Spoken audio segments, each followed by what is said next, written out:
Hey gamers, I thought it'd be fun to go ahead and give a potential tier list, right, for this upcoming patch. We just got the patch on Tuesday, so it's not really set in exactly what the meta's gonna look like, but I like to make a tier list video for y'all about every 3 months or so it's about time to do another one. I'm probably gonna do a community poll again next month or so, after Absa drops and we're all familiar with her and where she should probably land on a tier list, just to go ahead and get that out of the way and get like a more scripted, official tier list. But for today, I thought it'd be fun to speculate and pick through the roster and kind of guess where they should land. To kick us off, I think I am going to start with Maple up here in the probably very strong tier. I think that Maple is really solid right now. In the past, she was really good prior to this patch. However, it always felt like Zetterburn and Rono had just a little bit more gas in the tank than her, right? Like they had a bit better combos, more consistent kill confirms. Their ledge trapping and guarding might have been better. Their neutral might have been a little bit more consistent. And they might not have been quite as like light or like killable as Maple. However, now that they're slightly worse, I do think that Maple's like in a pretty good spot currently in the meta. I think that she might fall down a few spots. She might not be number one, right? But for now, like whenever I think about like the tier list, right, she comes to mind as being someone who's probably going to be very, very dominant. Up next, I think I'm going to toss Claren into this tier. I feel like Claren is already like pretty strong. Like on the last patch, we saw her get a lot of good results. However, I feel like Zetterburn and Rono always had much stronger advantage states, right? Like, they were killing a lot earlier. And now with this new shield drop tech, right, Claren has access to a lot of new, like, ledge guards and ledge traps. Because she can kind of, like, run at you, and then she can get, like, the neutral special charged up. So that's really good. And then also she has, like, combos that always rivaled, haha, get it, leave a like if you think I should just stand up. She rivals, like, Zetterburn and Rono's combos now on the current patch. So I feel like she's very strong, and she kind of puts in those cutscene combos, and she has better ledge guarding now because of the shield drop change. So I think that's pretty cool. Next up in our tier up here, I'm going to go ahead and put Olympia. I don't necessarily think that Olympia is broken, right? Like, everyone in this very strong tier does not stand out to me as being oh so broken or just, like, terrible to fight against, right? However, I do think that Olympia does stand out now that Zetterburn is a little bit worse. She kind of fills a similar role to him, but I think that she's also a little bit more consistent currently on this current patch because Olympia players have figured out how to work with her. And I feel like currently right now Zetterburn players have not figured out how to fully work around his nerfs. However, because of that, I'm going to be putting him in the potentially very strong or just strong category. I think the Zetterburn nerfs were kind of, I don't want to say overrated, right? But I think that they didn't do as much as people thought. I remember whenever I read through the patch notes with you guys, I was like, wow, like these are so many nerfs, like this seems crazy to me, like how are they nerfing Zetterburn so much? And then I went onto the twitter.com and I see tons of Zetter players still hitting clips, right? They're hitting the same combos, right? And I've even watched some tournament gameplay and I've fought against a few high-level Zetterburns, and guess what? They're hitting the same combos, right? They're not hitting them as consistently, right? But I'm still going from like 0 to 70, 0 to 80, and I'm still dying pretty early.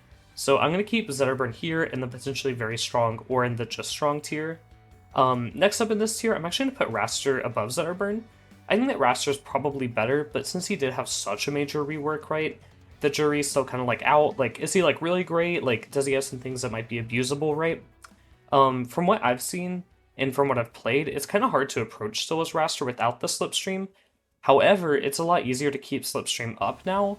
So you still kind of have like bad scrapping tools, like your movement's like much worse outside of Slipstream now, but since you can reactivate it, it kind of feels like you're not at a loss if Slipstream's like gone, because it can come back at any time, you know? So I feel like Raster, like he's good right now for sure, but it's like, is he like really good, or is he like just solid, you know? I'm not too sure 100%, I'm sure we'll tell like after a few majors happen. Next up, I think I'm going to be dropping, who do I want to drop next? It's hard because I feel like everyone in the game is like very strong right now. And before the people in the comments don't watch to this part and they're like, whoa, like my character's bad, like you rated my character bad, but they're strong. And it's like, no, like everyone's strong, you know, and that's why it's like kind of hard to rate. I think I'm gonna go ahead and leave Rono here in the strong tier. It's very clear, right? Like Rono is worse, right? He's not as good as he used to be. I think the needle nerf was like pretty bad, and then like his recovery's a lot more exploitable now. I fought a few pretty good Ronos so far, and I find myself like being able to go off stage and actually get real ledge guards against him consistently. It definitely feels like he's not weak, right? Like he still kills you very early. His moves are not necessarily worse. However, it does feel like he's not getting the needle confirms that he used to, so he doesn't get like free value out of like forcing you to approach a neutral quite as often. And he's not getting those confirms where it's like, oh, I'm gonna jump at you needles, fast fall, and get like forward air and you blow up off the side or get spiked, you know? So he's not able to force that anymore, which to me was really hard for me to get around, especially the camping. So I don't think he's like great anymore. However, he still is like very solid. His tech chasing has been maintained. Like, he can do fun little tricks with the shield drop tech that they included. Overall, Rono's just like very solid still. Like, there's nothing wrong with the character, right? It's just he doesn't have that abusable camping that I think really like gave him a lot of mileage. Next up in this tier, I think I'm gonna put Orcane. I'm actually gonna put, I don't know where to put Orcane because I feel like he could even go up here. Like, I think the thing with Orcane, I'm actually gonna move him above Rono. I think that Orcane's big problem was he lost like really badly to Zetterburn, right?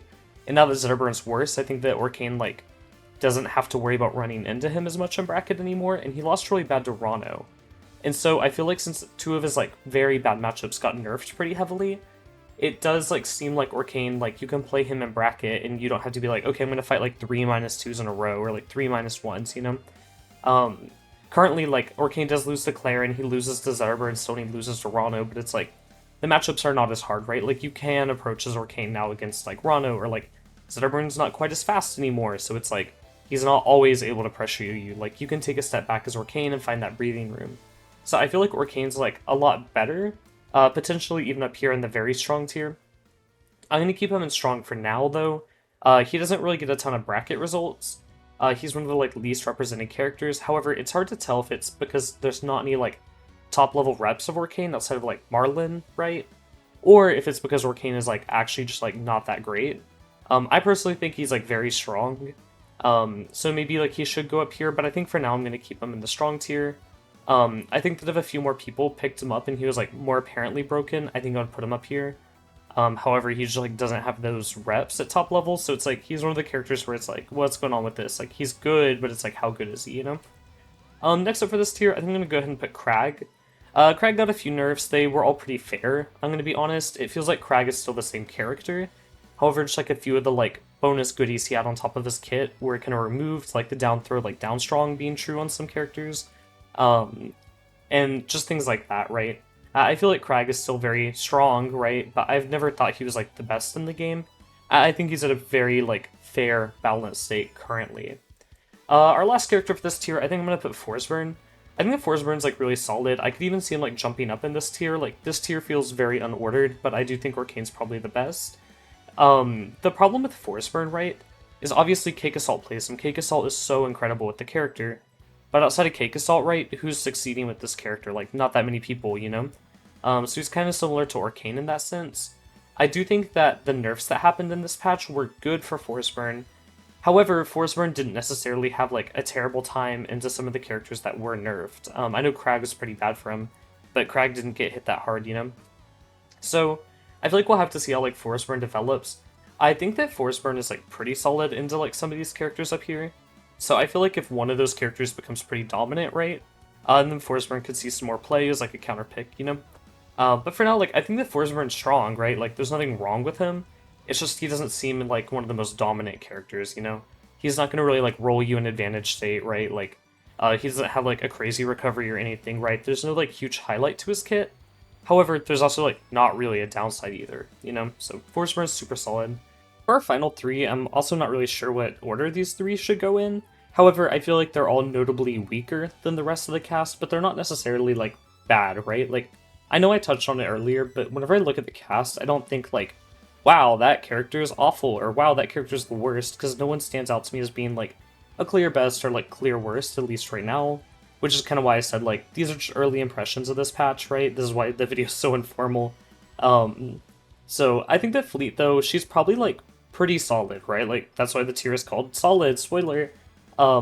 She has really good, like, defensive options, and she has some pretty big combos that she can do, especially with, like, that up strong, or even, like, hitting people off the ledge.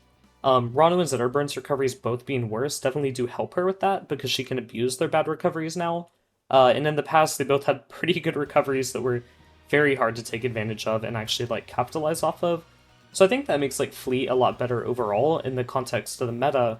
However, if Zetterburn and Rono stop seeing as much gameplay, right, that might not really help her in the context of the meta. Like, let's say if characters like Claren and Orcane start getting played a lot more, or like even Maple, she's not the best into those, you know? So I feel like it's like, oh wow, like great for Fleet, like two of her really rough matchups got nerfed pretty bad, and now it's like two of her really bad matchups are still like top tier, you know? It's just two different matchups that are like bad for her. So I'm curious to see how Fleet like shakes up. I know there's a lot of really, really good Fleet players, so I'm excited to see the future for her. However, I'm not too sure where she's going to land going forwards from here. Next up, let's just talk about Lockxodon. We can go in order. I think that Lockxodon's like solid, right? That's why the tier's called that again. However, it does feel like he does have the heavyweight syndrome, similar to Edelus, right? Where it's like, he has really good neutral, and his advantage state is good. He kills people super early. Very strong character, oopsies. There's nothing like wrong with Lockxodon, except he just gets comboed forever and he has a very bad recovery, right? Like, I would say, like, probably at high level with confidence, like, Lockxodon should not be recovering, like, 3 or 4 stocks out of a set, you know? Like, you just kind of put him off stage and then you play it properly and he cannot make it back, in most situations. So I feel like Lox is just held back by that. I'd like to see some kind of, like, tweak to his recovery to make it, like, a little bit more consistent, same with Edelus. I feel like that could really make the character a lot more viable. But for now, I feel like that really holds them back and sticks them down in the solid tier. Last but not least, let's go ahead and talk about Edelus. Edelus obviously had a really good showing at that Hungry Box Rivals 2 Championship Series bracket. However, I don't think that Edelus is necessarily great because of that. I think that the people who were playing as Edelus just were simply better, you know?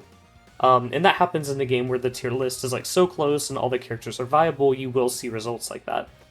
I think that Edelus is definitely very usable, even though I do have him here at the worst, and I think he does deserve to be at the worst currently. I don't know, it just kind of feels like it's like his neutral is not quite as scary as Lockxodon's, his disadvantage is worse than Lockxodon's. His advantage is like debatably like one of the best in the game, right? But it's like, how much does that matter if your disadvantage is also the worst, and then your neutral's like just passable, right? Like it's like, I'd argue, like, Forburn has better neutral, like, Orcane probably has better neutral, so does Fleet, you know, like, there's a handful of characters down here in our lower half that just have better neutral than Edelus, and if Edelus is getting outclassed in neutral, and then getting, like, run over whenever he gets put in disadvantage by characters that are on the lower half, what are these characters that are on the top half do to him, you know? So I feel like I would like to see some kind of, like, fix to his recovery down the line to see him become, like, a lot stronger. I'm not quite sure how you go about that, right? I'm glad I'm not a developer. I'm very happy I'm not on the balance team, right? Because I'll make little video essays and I'll be like, oh, this is what I think about game balance, but I don't talk about Edelus because I do not know how I would fix him, you know? But with that being said, that goes ahead and wraps up the tier list. For some quick final thoughts that I didn't go over earlier and like break down, just to make sure we're all on the same page, even though I know you guys would take me at my word and not try to think that I'm saying anything wrong or incorrect, I think that out of everyone in the strong tier, I could see Orcane moving up to here, right? However, I am going to keep him here just because he was definitely not the best on the last patch. However, I think that his meta is starting to be refined a little bit more, and I also think that more players are seeing success with him, and with 2 of his worst matchups getting nerfed like I mentioned, I think he could jump up to here. I'm a little bit hesitant on it. I also think that Claren could move down to here. I feel like she's one of those characters where we're seeing a lot of like early clips from her, right, that look really, really good with that shield drop stuff, because she does get into her full run pretty quickly. However, that kind of stuff might be like a little bit fakeish, where people are like landing it in like clips like randomly, but they're not getting it consistently in bracket. So that one's also kind of like up in the air. If those kind of clips are things that top Clarens are going to be hitting consistently, though, I can imagine Claren's going to be becoming like a very, very scary nightmare to recover against, and definitely very strong. Also, on this patch, I do not think that we're going to see a character or maybe a set of characters dominate like we did on past patches. In the past, like, it was very clear, like, wow, Raster is really strong, or wow, like, Fleet is incredible, like, at the start of the game. And then it was like, wow, Zitterburn and Rono are, like, super broken, or, like, Maple's really good, and then Maple got tuned a little bit. Or, like, we had the Olympia patch where, like, Olympia was just everywhere. I don't think that we're going to have that happen. I think we're going to see, like, a mix of probably, like, all these characters, actually. I think these, like, top 3 tiers are going to be, like, very, very popular. And I think these 3 bottom tiers are going to also still be popular, just maybe a bit more rare. I think Edelus is rare because he's, like, weird to play, right? Like, it's like, you're not going to go from playing Lockxodon to playing Edelus the same way you might go from playing, like, Forburn, right, to Claren, right? Like, he's just like at a list placed so differently from everyone else, so I feel like that's what's holding him back, not necessarily that he is at the bottom, even though he is at the bottom. I feel like that's not his biggest problem. If I had to guess where Abs is going to land, by the way, I think she's in like a pretty safe spot to come into the meta at a healthy level, because her worst matchups are probably going to be like Claren, Zetterburn, Rono, right? And Zetterburn and Rono just got tweaked to where they're not quite as impressive. So I can imagine that Absa won't have to release in like such a drastically strong state like Olympia did, because her scary matchups are not that crazy, right? So I think that Absa will release in a pretty like solid spot, probably like around here. If I had to guess, like I don't think she's gonna be like too dominant unless the devs really want her to make a big splash, but we won't know that for another 2 weeks or so. With that being said though, that goes ahead and wraps up our video. Sorry for this one being so informal, and thanks for making it until the end. I have a lot of videos that are pretty high editing, so those are being pushed back a little bit, and I thought I'd release this one as kind of a less edited, more informal, you know, just more casual, you know, we can chit-chat with each other this way, kind of video. So if you guys like videos like this, let me know in the comments, leave a like, do your big one down there. If not, that's all good, let me know that too. I want to make videos that you guys want to see, so if there's a topic y'all want to see me cover, I would love to hear a suggestion. Speaking of that though, I do have a Google Drive or Google form linked down below. You can fill it out. You're going to rank the characters from easiest to hardest in the game, and then I'm going to make a video from that data. It'd be super cool to have you included, so just go ahead and click that link. It takes like 2 minutes. With that being said though, thanks again for watching, and I'll see you guys all in the next one. Bye for now.